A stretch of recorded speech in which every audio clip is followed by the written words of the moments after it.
Okay, so we are recording. Hello, welcome, and thank you all for coming today. My name is Carly Dethridge. I'm the Assistant Director in the Office of Health Promotion. So I work within the Center for Counseling and Wellbeing doing health education and prevention alongside a group of students called Peer Health Leaders who help us plan and implement programs and trainings. If you want, go ahead and introduce yourself in the chat box. I know we do this every time, but I think it's really nice for everybody who's in the room today to kind of get a sense of who's here and what areas of campus that we have covered. So if you want to introduce yourself, what you do here on campus, maybe the department you work for.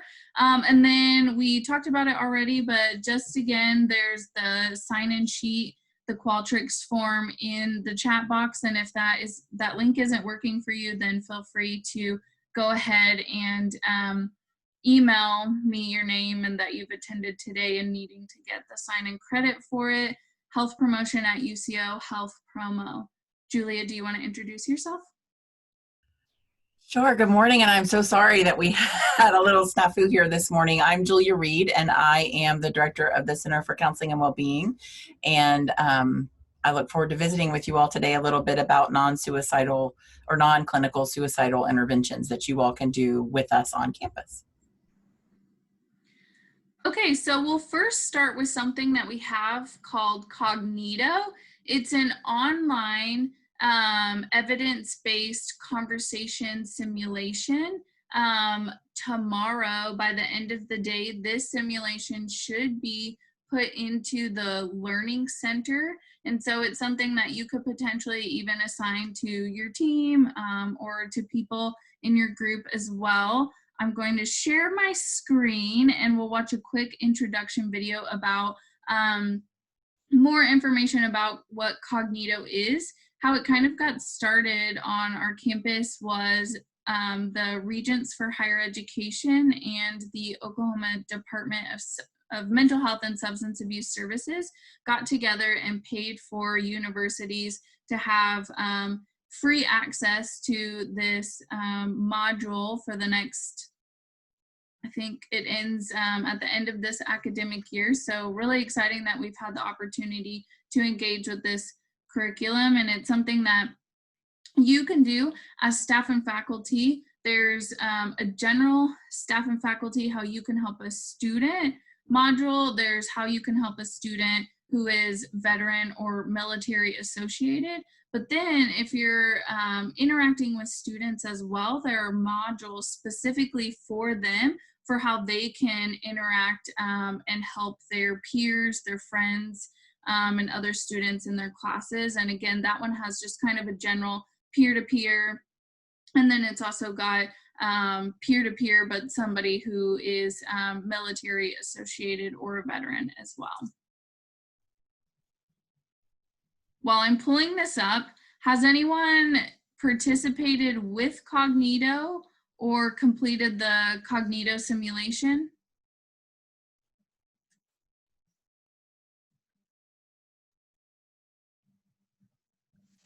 I actually did the simulation at one point, and I will say that I think that's one of the best trainings I've ever done. I think I need to probably visit that regularly. Yeah, I'm glad to hear that. And the simulation has, I think they've said, millions of different opportunities. So you can redo it. You can go through it several times and the conversation will still look a little bit different. And it all depends on the prompts that you choose is how the conversation will go. So I'm gonna play this. Let me know if you can hear the video or not. Can everyone see the video? Carly, it is showing up on the screen. I can see it. Okay, perfect. Thank you. I don't have sound yet, so. Okay. Let me reshare.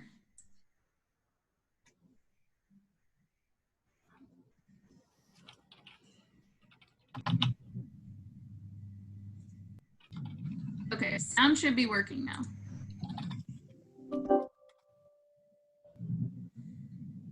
Today's colleges and universities increasingly recognize the connection between student mental health and academic performance, retention, and campus safety. Oftentimes, a college student experiencing depression, anxiety, substance use, or thoughts of suicide does not seek help. This makes it difficult for schools to provide the support that students need. Cognito's At Risk is a suite of online, evidence-based programs that build skills and self-confidence of faculty, staff, athletic trainers, and students to recognize students in distress, talk with them, and if needed, connect them with support. In the At Risk interactive experience, the user meets their virtual coach and learns what to do when they're concerned about a student, how to bring up their concern, increase connectedness, and link students to support. Through a series of interactive scenarios, faculty and students practice leading conversations with virtual students who show signs of anxiety, depression, substance use, and thoughts of suicide. The students react like actual students. Meanwhile, the virtual coach provides real-time performance feedback. With over 350 schools and hundreds of thousands of users trained to date, Cognito's At Risk is the program of choice for institutions seeking to rapidly and cost-effectively build capacity and drive change on campus. In addition to a state-of-the-art learning experience, Cognito simulations are easy to implement. They include hosting and technical support, usage tracking, surveys, and program customization. Okay, so there's a couple of different ways that you can access Cognito currently. You can simply just go to ok.cognito.com. Like I said earlier, it will be in the Learning Center very soon. And then you can also access it through the Center for Counseling and Wellbeing website. So if you go to uco.edu/healthyhooves, and then if you scroll down, this is our main web page. And then if you scroll down here and click counseling,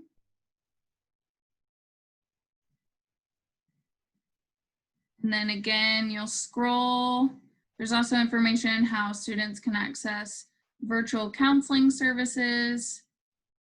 And then there's additional resources and support. Last week we talked about mindfulness, and you can access those through this TAO Therapy Assistance Online. But then you can also get to Cognito from here.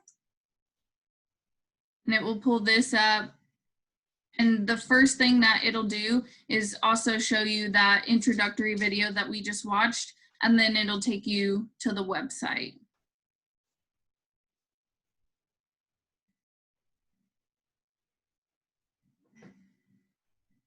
Okay.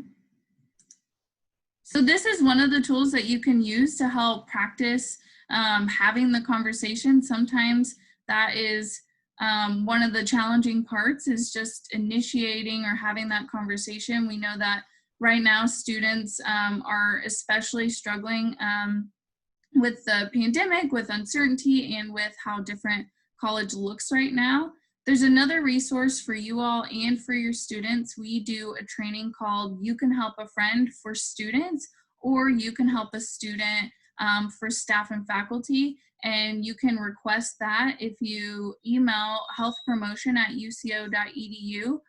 That training covers mental health in college students and the impact on academics, what your role is as a help giver, challenges students are facing, how to engage and or express concern, and then ways that you can create a supportive classroom. We also offer mental health first aid, and we'll have a training November 14th, 10 a.m. to 5 p.m. Julie, do you have anything to add? No, I will add that a couple quick things, and I missed a minute. I'm so sorry that I stepped in just a little bit late. But the Thursday tidbit is really meant to give you access to a lot of our resources, and not just ours, but the entire campus. And then if you want more, that we can go in and help you do a deeper dive to look further. So if you hear anything or see anything that you want more of, we would love to be able to come and do more of that. This is Suicide Prevention Awareness Month, and so one of the things that we know is suicide is preventable when people will connect and ask and refer people to resources. So that's really those are some of the big programs that we have on campus. Are you ready for me to share? Okay, so the other thing that I can show you is a tool that we didn't make up. Uh-oh. Do I need to move this over? Hold on. Are you seeing my Columbia on the screen, Carly? Yes. Okay. So this is a tool that is called the Columbia Suicide Severity Rating Scale. It's called the CSSRS. I'll put a link in the chat box if you want it. There's an hour-long training. This is something that is a non-clinical way of asking some questions of people. So a student comes to you, says that they're in distress. This is something we've shared with the RAs. We can mail this to you. I can email you the link as well. That you can ask, specifically ask the question. So Columbia University has created this, researched it, and we call this a screener. It's not an intervention. So a screener is just to see if we need to look further at the problem. So if you go through all these questions, it specifically tells you ask questions 1 and 2. If they answered yes to question 2, then ask 3, 4, 5, and 6. If no, go directly to question 6. And then the other thing that they've done with this CSSRS was to come up with these triage points. We adapted them with permission from them to fit the needs of our campus. So if somebody answers a yellow, you would look down here and say, okay, here's something that I could do. I need to get them a referral. But if they answer like item 4, it's in the red, then that would be more urgent. So the research would say that that person really needs to get access to resources fast because they are at more imminent risk of harm. So we make this tool available to RAs on their website, and they have lots of other cards that you can print out. Like you can do it if you're a coach of a team. You can do it if you're, there's all different ones. This one seems to be the most relevant to the faculty. I realize that as we are kind of talking through this, that we're all being asked to do a little bit more these days, right? We have students who are on our screens. We have students who might or might not be in our classrooms. But I do think that right now is a time period where each of us really needs to do this kind of 2 or 3 minute pause of connection, whether that's through a mindfulness exercise or how is everybody doing on a scale of 1 to 10, just to make sure that we're giving attention to the human experience during this. I think that's going to help us retain students, but it's most certainly going to help us have students remain safer and more engaged in our community as much as we can. Most of the antidotes to many mental health challenges is connection. That when we can build connection, we can often mitigate some of the hardest circumstances. So this is why we were sharing the Columbia, the CSSRS. We call it, I go back and forth between what I call it. So do you all have any questions? What are things you wish you knew how to bring up with students or to ask students? How can we support you in some of the challenging moments with students? And feel free to undo your video and undo your mic. You have the capacity to do that. Does any of this scare you when you see all these questions? Because I know that for us, we're trained to ask some of these. Sometimes faculty will call and say, I'm really worried about this student. And after talking for a little bit, I'll say, well, have we asked the student yet? Are you thinking about killing yourself? No, I didn't know how to do that. And so I want to, in our bigger trainings, we say this, but asking the question does not plant seeds into somebody's mind to become suicidal. Most people are willing to talk about it at that point. And we know that asking the question doesn't lead to action. It often leads to connection because someone has shared that they care. And so that's important to ask the question if you can. Julia, I think how many sessions are free? Oh, I'm sorry. Go ahead. Melody? Oh, no, Sasha, you go ahead. Oh, I was just saying, I think practicing with a colleague was really helpful for me in asking these questions. So it wasn't the first time that I was asking them when I started asking them to students. Yeah, so sometimes even in our in-person, or even if you're by yourself, you can say it out loud and find a way that feels comfortable to you. So we have students practicing, because you want to do it, like I'm a more direct person, so I'm probably more likely to say, are you thinking about killing yourself? Somebody else might need a little slow to warm up. Hey, I'm wondering, have you thought about doing anything that would hurt yourself? I mean, you might need some more warming up time, but both Cognito and You Can Help a Friend build in some opportunities for practicing and getting comfortable with talking about hard things, not just suicide, but hard things. Someone asked about emergency basis. We make every effort to do same day access. If you go to our website, there's a how to request an appointment. There's a request an appointment site. Students go to a website and request a virtual walk-in. We are making every effort to return those calls and start delivering a service within 24 hours. Most of the time it's same day. We are in an interesting experience for our university. Our numbers have increased dramatically, over 50% comparing the first month of school to last year, but that's not the experience other universities are having. And I don't think it's just our counseling team that has created that environment. I think this campus has done a tremendous job destigmatizing your mental health. And we have faculty who say, I'm willing to walk them over. I'm willing to have a conversation.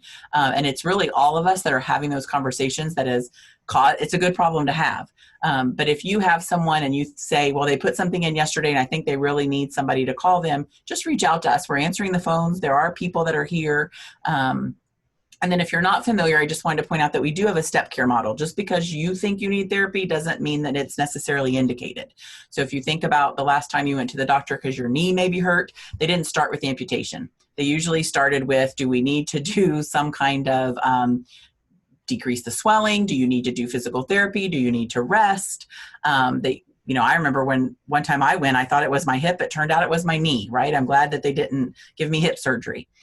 So we have a step care model so that we can kind of determine that.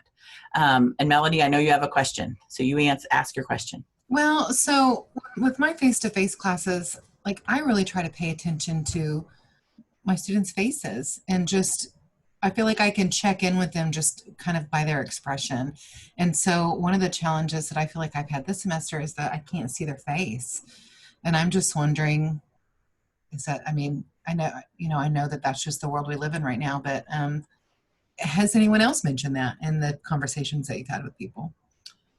I think that is hard on everyone. And I think back to, there was an elementary school teacher, non-COVID time, when kids come in, they can move their name to like a red, yellow, or green space. So the teacher just knows how they're doing today. And I think, if there's some way to say everybody posts, like if you're in person, on a scale of 1 to 10, how are you? Or if you post an emoji that shows how you are today, that at least cues you in. And maybe we can loop back around to that student if we needed to, or send them a private message that says, hey, I noticed you put a mad emoji. Did you know there's resources on campus? Many of you have heard me say that all of us do what's in our lane. I can't do a lot of the roles on campus and wouldn't want to. It would take a lot more effort for me to be the facilities manager, for example. If the air conditioner breaks, I can't fix it. I might be able to spend a lot of time YouTubing and do a lot of attempts, but it would take me longer and I'd have to work harder. And so I think that on this ship that we're all sailing, if you will do that one little piece and then do a handoff, you can get back to the business of teaching. And so whatever we can do to support you, and sometimes even if we can come into the classroom and provide just a 5-minute commercial, Carly and her team and the peer health leaders, sometimes when students just know that, oh, everybody's having this experience, it does help kind of lower some of what they're feeling in terms of stress. 2 questions I noticed on there. One was about our numbers of sessions. All of our sessions are free. We do not have a session limit. We do monitor utilization and make sure that we are the right level of care. So if somebody needs more than what we can offer in our center, then we're going to refer them out, and that might mean that they have to pay for services. But not every student might fit within the model that we have. We are a traditional outpatient, so we wouldn't be doing any intensive outpatient. We wouldn't be working with students who need 3 or 4 sessions a week for like a more intensive kind of effort. So So there's that. And then in terms of emergency basis, and 24/7, we don't have a 24/7 hotline. And Carly, if you want to even put the 2 in there, there's more, well, there's more than 2. What we usually refer to is this texting. And so if you text home or Steve to 741-741, that's the crisis text line, 24 hours a day. The Steve one is more for people of color. So the people who answer those texts are trained to work with all diverse populations. We have a suicide crisis hotline that is national. It gets answered in Oklahoma, even though it's a 855 number, I think, or I can't remember how it starts. So there's that. And so what we have really embraced is that while if we had that kind of number, we aren't teaching students how to live once they leave our campus. And some of our students, their challenges are going to exist long after they leave UCO. So we have been trying to equip them with the tools that they could use even after they graduate. And so if we can help them start using some of these tools, then we know that they'll have kind of a foundation for help seeking after they leave. Do we have a printable flyer? Yes, and we can send that out to you. It's actually on our website as well as a PDF. We have it in a grayscale version, and we have 2 different versions, one that's more printable, one that has embedded links. So I see Carly writing, Ellen, she's probably going to email that to you. But that is available on our website as well. So it has everything that we're doing on there. We have groups. Our groups are more attended now than they have been in the past, which to me says that a lot of students really want a connection that's outside of the classroom. So we have groups related to emotion regulation, yoga for emotion regulation, distress tolerance, relationship builders, recovery from trauma and substance abuse. We have an LGBTQ support group. I don't even know all the groups. They're all on that flyer. Is it appropriate to follow up with students after they've been referred? That's a really great question. So a few things you can know about our process is we have a pretty high level of confidentiality, so we can't always tell you. So what I usually will say is ask the student, did the connection work? Were you able to meet with somebody? Did that take care of what you needed, right? That kind of shows that you want to ask them to. But we do, if you send them to us, we're going to make every effort to get in touch with them. So we have clinicians and case managers. And so sometimes we'll have case managers keep trying, and they also do a lot of follow-up. So if we make a referral to tutoring, for example, the case manager will follow up and say, did you go? What was the barrier? How can we help you remove that barrier? So the case managers do a lot to make sure all of those follow-ups happened. But so students who come in either from you or through the Students of Concern thing on the Conduct website, you can be assured that it wasn't ignored. You might not hear back from us because we have to have the student's permission to do that. But I can tell you with certainty that Cole follows the ones on that and on the Maxient or the Conduct site, and then our case managers follow up. I mean, we have our electronic health record. You can't just disappear off of our client system. So once we've put in that a faculty is concerned about a student, it's on somebody's caseload and they're following up. Another idea that some professors utilize is if there are less students on campus right now, and so where are students going often? To their D2L shell for their class, right? And so you can create a shell or a section on your D2L with resources, putting the flyers, counseling center information on there as well. I'm also seeing somebody's asking about the sensory room. So that is called Calming Central.